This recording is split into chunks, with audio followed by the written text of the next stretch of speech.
नमस्कार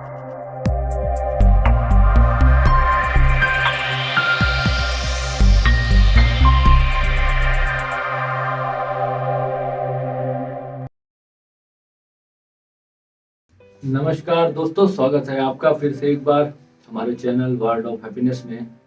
दोस्तों, आज का जो टॉपिक मैं आपके लिए लेकर आया हूँ, ये आप सभी के लिए बहुत ही जरूरी टॉपिक है। इसको अच्छे से समझिएगा।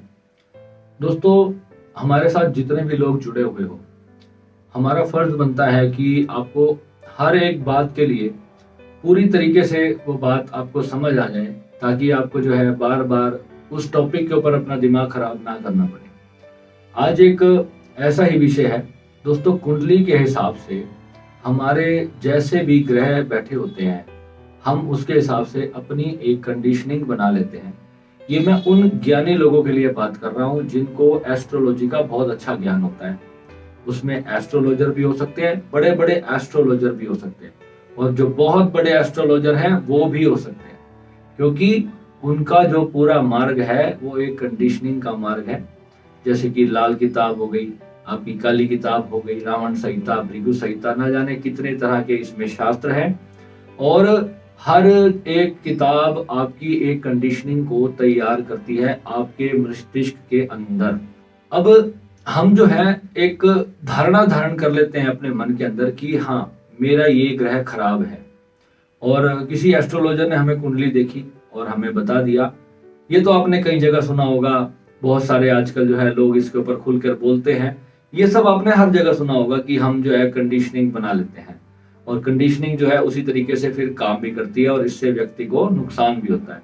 अगर कोई ज्योतिषी है, आपको आपका कोई ग्रह बहुत अच्छा बैठा हुआ है कुंडली के अंदर, वो आपको वो नहीं बताएगा कि इस रीजन से जो है आपको जीवन जो है बहुत अच्छा होने वाला है, इसमें आप बहुत यश और कीर्ति प्राप्त करोगे, इसमें आप बहुत कुछ प्राप्त करोगे। वो आपके अंदर पॉजिटिविटी नहीं डालेगा। कि किसी को भी अगर आप अपने कुंडली दिखाते हो ना, तो सबसे पहले वो उसकी दृष्टि भी जो है ना आपके कुंडली के नेगेटिव पॉइंट्स के ऊपर जाएगी, क्योंकि वहीं से उसको इनकम होनी है। कि जब तक वो आपके कोई उपाय नहीं बताएगा, आपको कोई चीज नहीं करवाएगा, तो तब तक जो है वो आप उसको कुछ देने वाले नहीं हो। तो वो आपको क्या करेगा, आपकी कुंडली के नकारात्मक पॉइंट्स ही बताएगा। ठीक है, वो उसका फर्ज भी है। अगर आप उसके पास गए हो तो उसका फर्ज है, अगर आपको कहीं से कुछ प्रॉब्लम आ रही है तो वो आपको वही बताएगा, तभी आपका जो है बिलीव उसके प्रति बनेगा, नहीं तो उसको कौन पूछेगा। अब पॉइंट ये आता है कि हमारा जो मार्ग है वो स्पिरिचुअलिटी का मार्ग है। यहाँ पर हम प्रॉब्लम्स की सिर्फ बात नहीं करते, हम उसके ऊपर रिसर्च करते हैं। हम अध्ययन करने के लिए हमारा जन्म हुआ है कि अगर हमें कोई सुख मिल रहा है तो क्यों मिल रहा है, दुख मिल रहा है तो क्यों मिल रहा है, अगर हम आराम से जीवन कट रहा है तो क्यों कट रहा है, हम यहाँ आए क्यों हैं, हम यहाँ पे जीवन काट क्यों रहे हैं। स्पिरिचुअलिटी का मतलब है कि why we are here on this planet. क्योंकि हमारा यहाँ पर सुख या दुख को पाना हमारा लक्ष्य नहीं है। हमारा लक्ष्य कुछ और है बहुत बड़ा, जो ये है कि हम हैं कौन, हमारा ये शरीर बन कैसे गया, हम एक छोटी सी वीर्य की बूंद से इतना बड़ा इंसान कैसे बन जाता है, हम उसके लिए रिसर्च कर रहे हैं। अध्यात्म की जो खोज है वो स्वयं की खोज है। आत्म साक्षात्कार का मतलब भी केवल इतना है कि आत्मा क्या है और शरीर क्या है, हमें ये पता चले कि हम कैसे बने, हमारा निर्माण कैसे हुआ है, हमारा जन्म क्यों हुआ है, किस उद्देश्य से हुआ है। यहाँ पर हम लड़ रहे हैं, झगड़ रहे हैं, भूख प्यास को पूरा करने के लिए पूरा जीवन बीत जाता है, अपने शरीर को आराम देने के लिए, उसकी वस्तुएं जुटाने के लिए पूरी जिंदगी समाप्त हो जाती है। और जब सुख भोगने का समय आता है, इतने में प्राण चले जाते हैं, इतने में कोई बीमारी लग जाती है, इतने में डॉक्टर ही आपका खून चूस चूस करके खत्म कर देते हैं। तो इसका मतलब तो यही हुआ ना कि संसार में इंसान के शरीर में सुख है ही नहीं। तो फिर जब सुख है ही नहीं तो फिर हम क्यों व्यर्थ की आपाधापी में लगे हैं? ऐसा भी नहीं है, क्योंकि अगर हम हैं तो हमें जीना भी है, और जीना है तो सुख से कौन नहीं जीना चाहता। परंतु सबसे बड़ी बात समझने वाली ये है कि जो कंडीशनिंग है वो कहाँ से बनती है। जब हम कोई भी धारणा बनाते हैं, चाहे हम किसी एस्ट्रोलॉजर को जानते हैं या नहीं जानते, हमारे कोई कुल गुरु है या नहीं, कोई पंडित है या नहीं हमारी जान पहचान का, कोई ऐसा कोई आध्यात्मिक मास्टर, कोई गुरु हमारे संपर्क में है या नहीं, इस सब से भी कोई फर्क नहीं पड़ता। मैं उन सब 80% लोगों की बात कर रहा हूँ जो कि बस सुख और दुख झेल रहे हैं, और उनको ये लगता है कि इस जीवन में अध्यात्म नाम की कोई चीज नहीं होती। बहुत से ऐसे लोग हैं भारत के अंदर जो सिर्फ इस बात को समझ के बैठ चुके हैं और वो ये मन में बिठा चुके हैं कि ये सब पाखंड चल रहा है सब जगह पे। क्यों चल रहा है? क्योंकि पाखंड परोसा जा रहा है, इसलिए सबका विश्वास अपने धर्म से उठता चला जा रहा है। और आज जो है नकली बाबाओं ने जो है इस धर्म की जो हालत करी है ना, वो बहुत पीड़ादायक है और ये दयनीय अवस्था होने वाली है आने वाले समय की। तो मित्रों, अब सबसे बड़ा सवाल ये आता है कि हम एस्ट्रोलॉजर के हिसाब से अगर अपनी कंडीशनिंग हम बना लेते हैं अपने ब्रेन की, कि हमने मान लिया है कि ये ग्रह हमारे खराब हैं और इसकी वजह से हमारे को ये प्रभाव होने वाले हैं। मेरे एक मित्र हैं, बहुत बड़े एस्ट्रोलॉजर हैं, मेरी उनसे अक्सर चर्चा होती है। तो एक दिन उन्होंने मेरे को बात बताई कि लाल किताब जो कहती है ना, वो अक्षर अक्षर सत्य है। अगर आज मेरे से ही उनकी पर्सनल बात चल रही थी, वो कहते हैं कि अगर आज तू अध्यात्म में इस जगह पे खड़ा है ना, तो ये भी तेरे ग्रहों की वजह से है। मैं कहता हूँ बिल्कुल अक्षर अक्षर बात सत्य है कि ग्रहों के हिसाब से आप उस तरफ जा सकते हो, पर बहुत सारी चीजें कुंडली में ऐसी भी होती है जो ग्रह के हिसाब से नहीं होती। मैंने उनको कहा कि साधना का एक मार्ग ऐसा है जिससे कि आप अपने उस पूरे नेविगेशन को तोड़ सकते हो। अब मैं सीधा मुद्दे के ऊपर बात पे आऊंगा, क्योंकि जब तक हमारा वो नेविगेशन जो हमारे एस्ट्रोलॉजी के हिसाब से तय हो गया, वो हमारा टूटेगा नहीं, तो हम कभी भी उस चक्कर से बाहर नहीं जा पाएंगे, पहली बात। अब सेकंड बात ये है कि वो नेविगेशन टूटेगा कैसे, उसके लिए हमें साधना करनी पड़ेगी। अब तीसरी बात ये आती है कि जो हमने अपने दिमाग में जो धारणाएं निर्मित कर ली और अचेतन में बहुत गहरे में उतर चुकी है, होता क्या है, थोड़े थोड़े दिन बाद हम जब साधना करते हैं तो ग्रह अपनी जगह पे अपना प्रभाव दिखा रहे होते हैं और हम अपनी साधना से अपने उन कर्मों को काट रहे होते हैं और हम अच्छी तरफ पॉजिटिव सकारात्मक ऊर्जा की तरफ हम जा रहे होते हैं। अब होता क्या है, जहां हम थोड़ा सा ढीला पड़ते हैं, इतने में जो कोई नकारात्मक ऊर्जा होती है वो हमारे जीवन पे कोई प्रभाव कर देती है। इसको ऐसे समझ लो, थोड़ी देर के लिए आप अपने खजाने को खुला छोड़ करके इधर उधर टहलने चले गए और पीछे से कोई चोर आके चोरी करके चला गया। आपका सुख चैन अगर चोरी हो गया, मन की शांति चोरी हो गई, तो समझो वो सबसे बड़ी चोरी है। होता क्या है, हम अपने अध्यात्म से जब थोड़ी देर के लिए, कुछ दिनों के लिए विमुख होने शुरू हो जाते हैं, मैं साधकों की बात कर रहा हूँ, जो साधक भी है और जो एस्ट्रोलॉजी को भी अच्छे से फॉलो कर रहा है, जो पूर्ण ज्ञान को फॉलो कर रहा है, उसी के लिए ये वीडियो जो है यूजफुल है। क्योंकि जिसको समझ आएगी और वही व्यक्ति जो है आगे निकल पाएगा इस चीज के अंदर। क्योंकि नहीं तो जो ग्रहों को बहुत ज्यादा अपने दिमाग में बिठा के रखेगा कि हाँ भाई मेरी कुंडली में तो ये है, और उसको एस्ट्रोलॉजी का बहुत अच्छा ज्ञान भी है, तो उसको तो उतना ज्यादा वो चीज नुकसान करने वाली है, क्योंकि उसकी धारणा उतनी ज्यादा स्ट्रॉन्ग है, क्योंकि उसको पक्का यकीन होता है, बचपन से उसका अभ्यास होता है लोगों की कुंडलियां देखते देखते। तो एस्ट्रोलॉजर अगर आप में से जितने भी मेरे दोस्त हैं, तो आप लोग बड़े ध्यान से सुनिए कि ये जो धारणा है ग्रहों की, ये केवल और केवल वो चीज है जो परमात्मा से हमें प्रारब्ध रूप मिली है, परंतु इसको निस्संदेह चेंज किया जा सकता है। इसीलिए तो गुरु की आवश्यकता है। नहीं तो फिर हम अपने कर्म, हमें जब पता ही है कि हमने मरना है किसी एक्सीडेंट में, तो फिर आपको अच्छे कर्म करने की जरूरत ही क्या है? फिर तो बस चलते रहो और भगवान का नाम लो, नहीं लेना तो भी मर्जी है तुम्हारी, फिर तो कोई यूज ही नहीं है ना। फिर मंदिर मस्जिद की क्या जरूरत है? ये सब जगह गुरुद्वारों में सेवा कर रहे हैं, क्या जरूरत है फिर अच्छे कर्म करने की? जब पता ही है कि दुख ही मिलना है, तो फिर अच्छे कर्म करने की आवश्यकता ही क्या रह जाती है? तो केवल दोस्तों, अध्यात्म एक ऐसा मार्ग है जब आप इसकी पूर्णता को प्राप्त होते हो, तब आपको पता चलेगा ये जितना भी ग्रहों का नकारात्मक नेविगेशन जो है आपके अचेतन मन में बैठा रहता है, इसको निस्संदेह तोड़ा जा सकता है। और उसकी जो पैटर्न्स है ना, अब पैटर्न शब्द को बड़े ध्यान से समझिएगा। पैटर्न होता है जो एक बार बार एक चीज का अभ्यास बन जाता है। हम क्या करते हैं, हम सकारात्मक चीजों की तरफ बढ़ते हैं, नेगेटिविटी आई और तुरंत धड़ाम से हमें फिर वही कंडीशनिंग और ज्यादा स्ट्रॉन्ग हो जाती है कि हाँ यार, एस्ट्रोलॉजर ने कहा था कि तुझे तो ये प्राप्त नहीं होने वाला, छोड़ यार, तू तो खाम खाम में इतनी मेहनत किए जा रहा है, इससे कुछ प्राप्त तो तुझे होने वाला है नहीं। ऐसा बिल्कुल भी नहीं है दोस्तों। आप एस्ट्रोलॉजर को भी सुनो, आप अपने गुरु की भी बात सुनो। अगर आपको कोई आपका स्पिरिचुअल मास्टर अच्छा मिला हुआ है, जिसको पूरी तरह से ज्ञान है, जिसने अपने जीवन में इस चीज को प्राप्त किया है, बिलीव करना, आपके ये ग्रह आपका कुछ नहीं बिगाड़ पाएंगे। और ठीक है, ऊर्जाएं है, कुछ प्रभाव करती है, तो उसके उपाय होते हैं।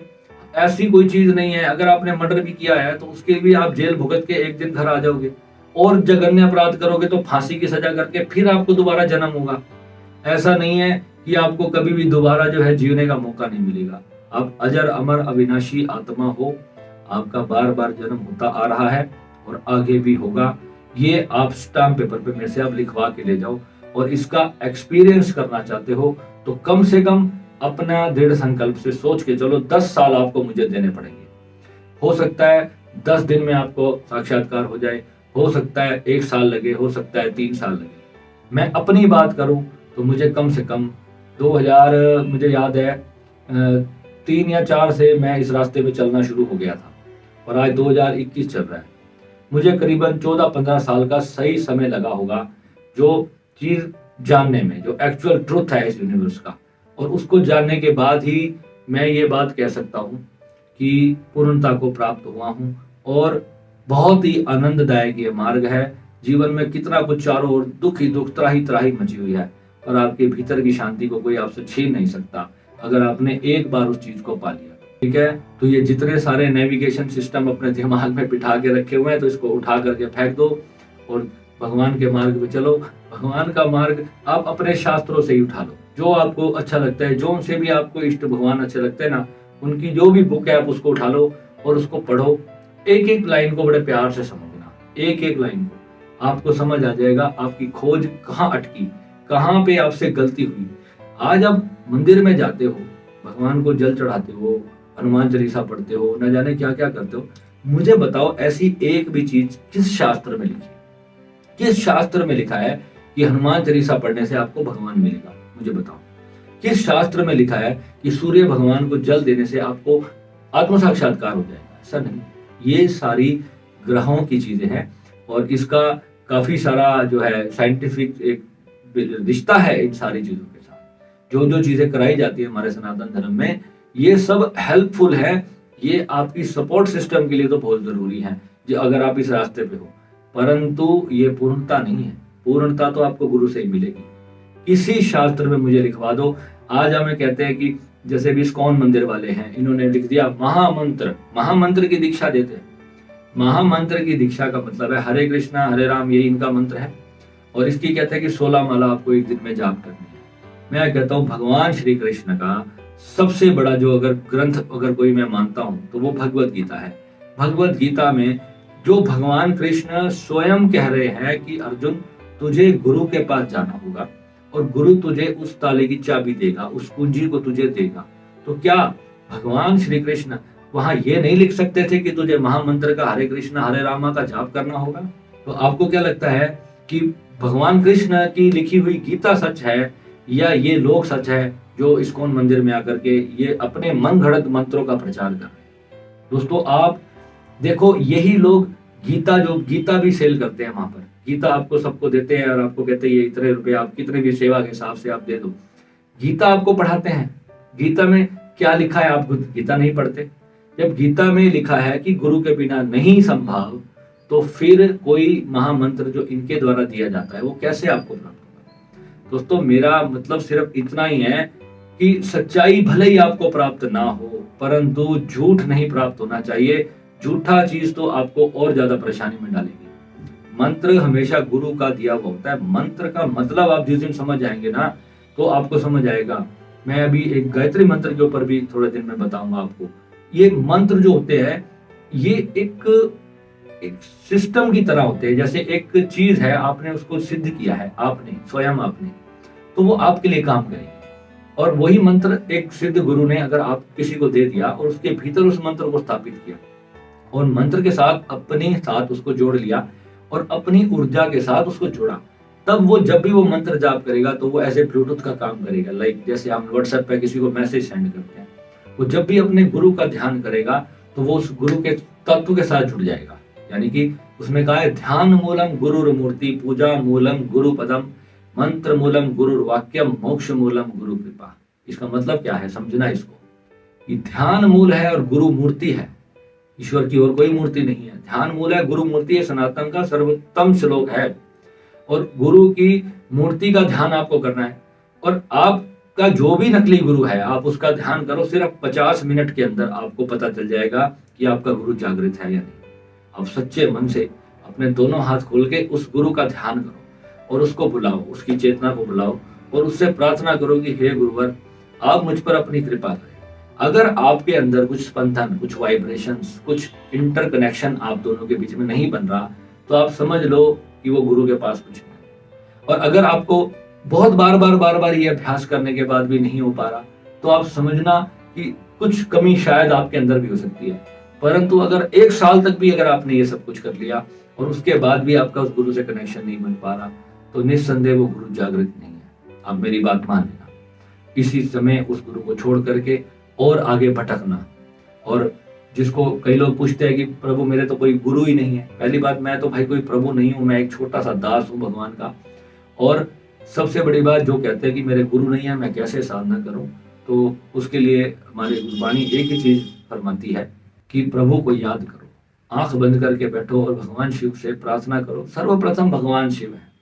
अगर आप कहते हो कि कोई आपसे ये कहता है कि भगवान शिव सर्वप्रथम नहीं है, कोई और हो सकता है, तो आप मैं आपको एक छोटा सा फॉर्मूला बताता हूँ कि ये बोलो कि हे सृष्टि को बनाने वाले परमात्मा। ये तो बोल सकते हो।